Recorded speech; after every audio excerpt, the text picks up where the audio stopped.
Hey everyone, it's Lance with Christianity Minute. Welcome back to our study in Luke, episode 31. Last week, Jesus returned to Galilee and came to his hometown of Nazareth, and the final reaction of the Nazarenes was one of rejection, unfortunately. A rejection to the point where they actually wanted to throw Jesus off a cliff. He was able to escape, though, and he went down to Capernaum, where he begins to work more miracles as he had done before. The first one mentioned in Luke at this location is a demon, which is our subject today. But before I go into it, I want to say thanks for checking out this video. Be sure to leave a like, and for more videos like this, consider subscribing to my channel. If you have any questions or suggestions for future videos, feel free to leave them in the comments section. Also, if you would like to help produce these videos, please donate through the links in the description. Alright, we're going to go to Luke chapter 4, starting in verse 31. It reads, "And he went down to Capernaum, a city of Galilee, and he was teaching them on the Sabbath. And they were astonished at his teaching, for the word possessed authority.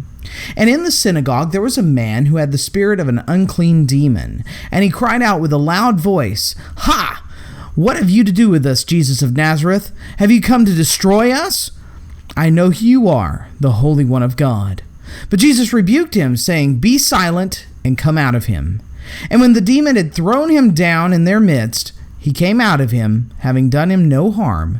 And they were all amazed, and said to one another, 'What is this word? For with authority and power he commands the unclean spirits, and they come out.' And reports of him went out to every place in the surrounding region." Well, after Jesus' rejection in Nazareth, he travels to Capernaum. The distance between them is about 20 miles or so, and Capernaum will eventually become like a home base for Jesus, as he returns there very often. Luke chapter 9, verse 58 tells us that Jesus didn't have a home, but I think that this city probably would have been the closest thing that Jesus would have called home. Capernaum was right on the Sea of Galilee, and it really was a beautiful town. Here's a modern picture of part of the shoreline. As you can see, it's still really pretty today. So he gets there and he's teaching as one who has authority. And we can't know exactly how Jesus taught, the voice inflections, the mannerisms, etc., but we can be sure it was confident and ready to speak about the law as if it were his own words. We even see him prove his authority in the next verses. There was a man who was in the synagogue, and this man was possessed with demons. And when the demons saw Jesus, well, they were upset. They began to cry out to Jesus to be left alone, and then proclaims who Jesus really is.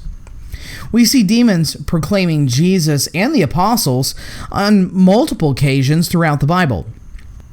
As evidenced by the Bible, the demons know exactly who Jesus is, and they know that he has ultimate authority over them, and they tremble in fear. Remember that when talking about the faith-only belief, James chapter 2, verse 19 tells us that even the demons believe and shudder. Here we see just that very thing happening, and the demon is begging Jesus to be left alone. But Jesus isn't going to have it. The demon has offended him in two ways. First, he's defiled one of his children by possessing this man. And second, the demon was revealing who Jesus was, the Holy One of God. We see Jesus tell many demons and men not to reveal who he was yet, because, well, he wasn't ready. We'll see that in another instance. It becomes, though, a pretty poorly kept secret. Jesus was here to proclaim, and to be proclaimed for who he was, and, well, that's fine, but not from the lips of a demon. Jesus wanted people to know who he was by his works and his words and the spreading of his message by people who were of him. We see the apostles doing the exact same thing, telling demons to be quiet about who they were. We see an exorcism also happening here, differing from what a modern exorcism looks like. Jesus speaks the words, and, well, the demon doesn't spin its head around, it doesn't lash out and start hurting people and doing terrible things. The demon just leaves immediately. The only extra thing the demon does is put the man on the ground. And he doesn't even hurt him. He just leaves. We'll see later on in this study and in others, this is how an exorcism goes. Not the showy theater that happens in a quote-unquote modern exorcism. Well, this really shocks the community, and they're really excited about Jesus being with them, and word starts to get out.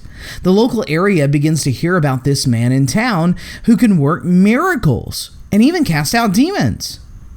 We'll see in the coming verses that the crowds of people begin flocking to him. We'll continue our study there next week. That's been your Christianity Minute for this week. Thanks for watching. Remember, if you like this video, hit that like button and consider subscribing and sharing with your friends. I work very hard to make sure that all things said are scripturally accurate. If you have any questions or comments, please leave them in that comment section below, and I'll see you next time right here on Christianity Minute.